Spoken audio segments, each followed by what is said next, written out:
नमस्कार अभिनंदन, स्वागत है आप सभी का माजिस्ट्रा कोचिंग क्लासेस पर।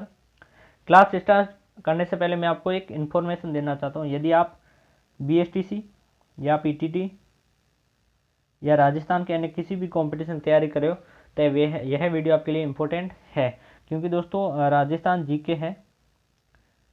राजस्थान जीके का जो सिलेबस है वो दोस्तों मैं आपको यूट्यूब पर निःशुल्क कराऊंगा, जिसमें दोस्तों अभी मैंने हिस्ट्री से स्टार्ट किया है। जैसे हिस्ट्री के जो भी टॉपिक्स हैं उन टॉपिक से रिलेटेड जितने भी जीरो से लगाकर हाई लेवल तक जितने भी क्वेश्चन हैं इंपॉर्टेंट, और उन क्वेश्चनों को दोस्तों मैं आपको यूट्यूब पर करवाऊंगा, जो कि आपको सीधा एग्जाम में मिलेंगे।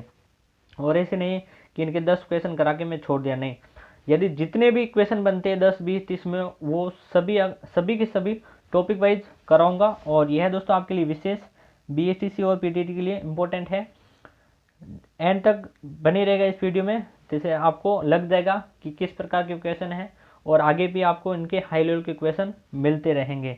और यदि आपने एक बार हिस्ट्री पढ़ ली है, और यदि आप हिस्ट्री पढ़ने के बाद यह क्लास देख रहे हो, तो इससे आपका रिवीजन दोबारा हो जाएगा। ठीक है, चैनल पर नए हो तो चैनल को सब्सक्राइब जरूर करना और सपोर्ट करना। प्यारा सा कमेंट और लाइक भी ज़रूर कर देना, जिससे मुझे मोटिवेशन मिलता है, और इसी मोटिवेशन की मुझे अभी आवश्यकता है। तो बिना टाइम वेस्ट किए आज क्लास स्टार्ट करता हूँ, तो बने रहेगा एंड तक। पहला क्वेश्चन, मेवाड़ रियासत का भौगोलिक विस्तार है। सबसे पहले दोस्तों अपन हिस्ट्री में पढ़ेंगे मेवाड़ रियासत का यदि मैं पूछूं इनका भौगोलिक विस्तार क्या है मेवाड़ का, तो आप बताइएगा। Udaipur, Chittorgarh, Rajsamand, Dungarpur, Banswara. Option number B में है Udaipur, Pratapgarh, Bhilwara, Chittorgarh, Banswara. Option number C में है Udaipur, Pratapgarh, Rajsamand, Chittorgarh, Bhilwara. Option number D है इनमें से कोई नहीं। दोस्तों यह क्वेश्चन मैं आपके लिए इसलिए लाया, यदि आपको कुछ भी नहीं आता, यदि आपको इनका भौगोलिक विस्तार ही पूछा है और क्वेश्चन में आप तुक्का भी लगाओ, तो इन जिलों में ही लगाना है। यानी इनके बाहर से आपको कुछ जिला मिले तो आप मत लगाना। तो मैं आपको इनका भौगोलिक विस्तार बता देता हूँ। उदयपुर दोस्तों आप सभी को पता है कि उदयपुर तो मेवाड़ में ही आता है। फिर आपने एक नाम सुना होगा चित्तौड़गढ़, वो भी आता है। फिर राजसमंद। अब दोस्तों ये तीन तो आप सभी को पता है, राजसमंद, चित्तौड़गढ़ और उदयपुर। बाकी कंफ्यूजन हो जाता है कि कोई बच्चा बांसवाड़ा में हो जाता है, कोई भीलवाड़ा में हो जाता है, कोई डूंगरपुर में हो जाता है। तो मैं आपको कंफर्म बता दूं कि प्रतापगढ़ और भीलवाड़ा ये 5 जिले हैं जिनका मेवाड़ में भौगोलिक विस्तार था। यदि मेवाड़ से कोई भी क्वेश्चन आए तो इन जिलों को ध्यान रखना है, उदयपुर, प्रतापगढ़, राजसमंद, चित्तौड़गढ़ और भीलवाड़ा। ऑप्शन नंबर सी होगा बिल्कुल राइट आंसर। ये पहला क्वेश्चन था, बिल्कुल इजी था। नेक्स्ट क्वेश्चन, अगला प्रश्न देखते हैं, ध्यान से देखिएगा क्वेश्चनों को। मेवाड़ रियासत का प्राचीन नाम नहीं था। इसमें पूछा है कि मेवाड़ रियासत का प्राचीन नाम नहीं था। दोस्तों क्वेश्चनों को देखिए, जो आप पढ़ते हो हिस्ट्री में वही क्वेश्चन बनाए गए और इनका रिवीजन भी आपका हो रहा है। तो ऑप्शन देखिएगा, सीवी जनपद, मेदपाट, प्रागवाट, नगरी। इसमें पूछा गया है कि मेवाड़ रियासत का प्राचीन नाम नहीं था, तो नहीं था नगरी। जो नगरी है दोस्तों राजधानी हुआ करती थी। ठीक है, मेवाड़ की नगरी राजधानी हुआ करती थी। अब इनसे एक क्वेश्चन आपका एक क्लियर हो गया कि मेवाड़ रियासत के प्राचीन नाम कौन कौन से थे।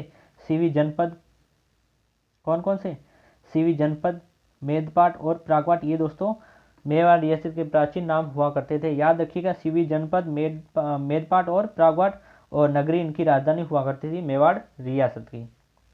अगला प्रश्न, मेवाड़ रियासत में कौन से वंश का शासन था। आप सभी को इजी क्वेश्चन, आप सभी को पता है। फटाफट इसका आंसर आप कमेंट करिएगा। 3 नंबर क्वेश्चन का आंसर आपको कमेंट करना है। ठीक है, 3 नंबर क्वेश्चन का आंसर आपको कमेंट करना है। कछवाहा वंश, राठौड़ वंश, गोहिल वंश, चौहान वंश। यदि आप मेवाड़ के बारे में पढ़ रहे हो तो आप सभी को पता होना चाहिए कि मेवाड़ रियासत कौन से वंश का शासन था। गोहिल वंश का। ऑप्शन नंबर सी होगा बिल्कुल राइट आंसर। गोहिल वंश का शासन था मेवाड़ रियासत पर। अगला प्रश्न, किसके अनुसार मेवाड़ के गोहिल गुजरात के शासक शिलादित्य के वंशज थे। अच्छा क्वेश्चन है, इंपॉर्टेंट क्वेश्चन है। किसके अनुसार जो मेवाड़ के गोहिल शासक है वो दोस्तों गुजरात के शासक शिलादित्य के वंशज है। किसके अनुसार यह है कि गुजरात के शासक शिलादित्य के वंशज है। अबुल फजल, कर्नल जेम्स टोड, हीराचंद ओझा, इनमें से कोई नहीं। तो ऑप्शन नंबर बी होगा इसका right answer. Colonel James Tod के अनुसार जो मेवाड़ के गोहिल है वो गुजरात के शासक शिलादित्य के वंशज है। किसके अनुसार, कर्नल जेम्स टोड के अनुसार। अगला प्रश्न, मेवाड़ में गोहिल वंश की स्थापना किसने की? ठीक है, या कब की, किसने की? ठीक है, अब एक क्वेश्चन और आपके सामने आ गया कि मेवाड़ में कौन सा वंश है? गोहिल वंश है। ठीक है, कौन सा वंश है? गोहिल वंश है। अब गोहिल वंश की स्थापना किसने की, वो आपको पूछा गया है। अब काफ़ी बच्चे इन पे कन्फ्यूजन हो जाएंगे, मैं आपको बता देता हूँ, लिख के देता हूँ। कालभोज, गुहादित्य, राजा अलट, चित्रांगद, मौर्य। तो आप सभी बच्चे इन दो को आप तो ऑप्शन काट ही दोगे। ठीक है, राजा अलट और चित्रांगद मौर्य ये तो नहीं है। कालभोज और गुहादित्य ये दो है दोस्तों, इनमें आप कन्फ्यूजन हो जाते, काफ़ी बच्चे ऑप्शन नंबर ए करके आ जाते हैं, जो कि गलत है। मेवाड़ में गोहिल वंश की स्थापना किसने की? गुहादित्य ने। गुहादित्य है राजा गोहिल, जिसने 567 ईस्वी में मेवाड़ मेवाड़ में गोहिल वंश की स्थापना की। किसने? गुहादित्य ने 567 ईस्वी में। अब काफ़ी बच्चे बोलेंगे सर कालभोज दोस्तों जिनकी उपाधि हुआ करती थी बप्पा रावल, यह है दोस्तों। यदि आपसे पूछा जाए कि मेवाड़ का वास्तविक संस्थापक कौन? मेवाड़ का, ठीक है,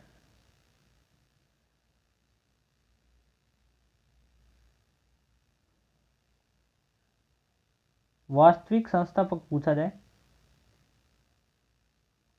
मेवाड़ का वास्तविक संस्थापक पूछा जाए तो कालभोज था, जिसे बप्पा रावल की उपाधि दी गई।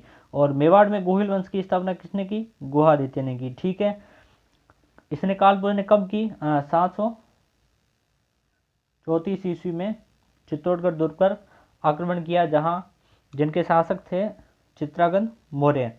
कौन? चित्रांगद मौर्य इनके शासक हुआ करते थे। चित्तौड़गढ़ के 734 में आक्रमण किया किसने? कालभोज ने। और इनको चित्रांगद मौर्य को हराकर मेवाड़ पर, चित्तौड़गढ़ पर शासन किया किसने? कालभोज ने, जिनको मेवाड़ में वास्तविक संस्थापक कहा जाता है मेवाड़ का। ठीक है, कालभोज। और दोस्तों इनको एक उपाधि मिली थी, हारित ऋषि ने दी थी। कौन सी? बप्पा रावल की। किसने दी? हारित ऋषि ने। अगला प्रश्न, सास बहू का मंदिर स्थित है नागदा, राजसमंद, चित्तौड़गढ़, भीलवाड़ा। आप सभी ने एक नाम सुना होगा, सास बहू का मंदिर कहाँ स्थित है? तो नागदा में स्थित है, और नागदा है उदयपुर में। कहाँ है? नागदा है उदयपुर में। और यह मंदिर किसने बनवाया? कालभोज ने बनवाया। जो भी आपने पढ़ा है, कालभोज या बप्पा रावल। बप्पा रावल की छतरी कहाँ स्थित है? अच्छा क्वेश्चन है कि बप्पा रावल की छतरी कहाँ स्थित है। बप्पा रावल किनका नाम है? कालभोज। अब काफ़ी बच्चे कंफ्यूज हो जाते हैं यहाँ। कालभोज और बप्पा रावल एक ही है। बप्पा रावल इनकी उपाधि है जो हारित ऋषि ने दी थी। किन? हारित ऋषि ने दी थी। बप्पा रावल की छतरी कहाँ स्थित है? आहट, रेदा, नागदा और बांडोली। तो इनकी छतरी नागदा में स्थित है, और नागदा उदयपुर में है। अगला प्रश्न, राजस्थान का प्रथम अंतर्राष्ट्रीय विवाह किस शासक ने किया था? मोस्ट इंपोर्टेंट क्वेश्चन है। राजस्थान का प्रथम अंतर्राष्ट्रीय विवाह, ठीक है, बप्पा रावल, शिलादित्य, महेंद्र द्वितीय, राजा अलट। इसका सही उत्तर होगा आपके ऑप्शन नंबर डी होगा, राजा अलट, जिन्होंने दोस्तों होन राजकुमारी, जिनका नाम था हरिया देवी, हरिया देवी, जिनसे विवाह किया। यह दोस्तों ओन राजकुमारी थी, और प्रतिहार गुजर से पहले जो राजस्थान पर यानी राजपूताना पर होनों का अधिकार था, और उन्हीं में से एक थी ओन राजकुमारी हरिया देवी, जिनसे राजा अलट ने विवाह किया, और यह राजस्थान का प्रथम अंतर्राष्ट्रीय विवाह था। ठीक है, नाम आ ही गया है राजा अलट, तो इसके बारे में मैं आपको बता दूं कि आलू रावल की उपाधि, यदि आपसे पूछा जाए एग्जाम में कि आलू रावल की उपाधि किस शासक को दी गई, तो राजा अलट को दी गई। आलू रावल की उपाधि किसने दी? भाटों ने दी। किसने? भाटों ने दी। ठीक है, और सॉरी, मेवाड़ में सर्वप्रथम नौकरशाही का गठन किसने किया? राजा अलट ने किया। किसने किया? राजा अलट।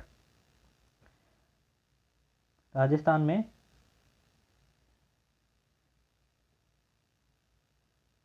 नौकरशाही का गठन किसने किया? राजा अलट ने।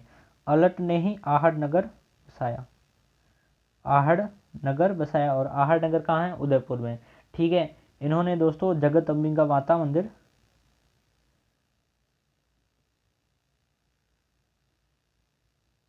जगत अम्बिका मंदिर बनवाया किन्होंने, राजा अलट ने। ठीक है, अगला प्रश्न, भूताला का युद्ध कब लड़ा गया था, 1223, 1224, 1225, 1226। तो दोस्तों यह जो भूताला का युद्ध है 1226 में लड़ा गया, किन के मध्य, मेवाड़ के शासक हुआ करते थे रावल जैत्र सिंह, रावल जैत्र सिंह और इल्तुतमिश के बीच। किसके, इल्तुतमिश।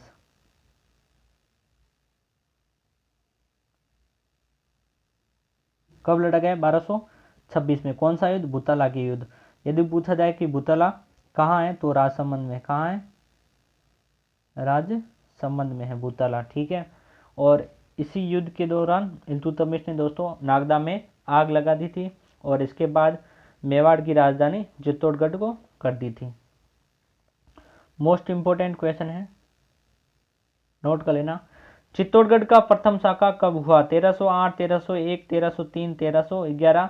आप सभी ने एक मूवी देखी होगी पद्मावती, देखी होगी, तो उसमें चित्तौड़गढ़ का प्रथम शाखा बताया गया। कब हुआ, 1303 में चित्तौड़गढ़ का प्रथम शाखा हुआ, जिसमें दोस्तों केसरिया किया रावल रतन सिंह ने और जौहर किया था पद्मावती ने। और आक्रमण किसने किया था, अलाउद्दीन खिलजी ने किया था, और जिसमें वीर सेना नायक गोरा बादल शहीद हुए थे। और यह जो शाखा वो 1303 में हुआ था, चित्तौड़गढ़ का प्रथम शाखा। दोस्तों इसमें रावल रतन सिंह शहीद हो गए थे, यानी मारे गए थे। अब काफ़ी बच्चों में ये सवाल आते हैं कि चित्तौड़गढ़ पर तो अलाउद्दीन का मतलब शासन हो गया, उसके बाद वापस कैसे उन राजपूतों को मिला, शासकों को मिला।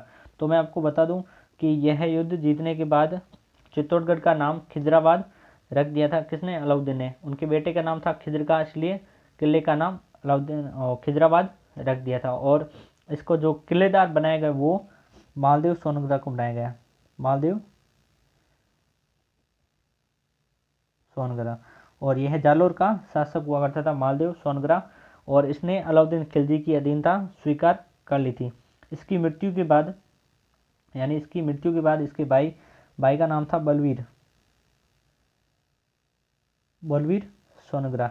इसको किलेदार बनाया गया। तथा मेवाड़ में एक गांव है सिसोदा गांव। कौन सा, सिसोदा।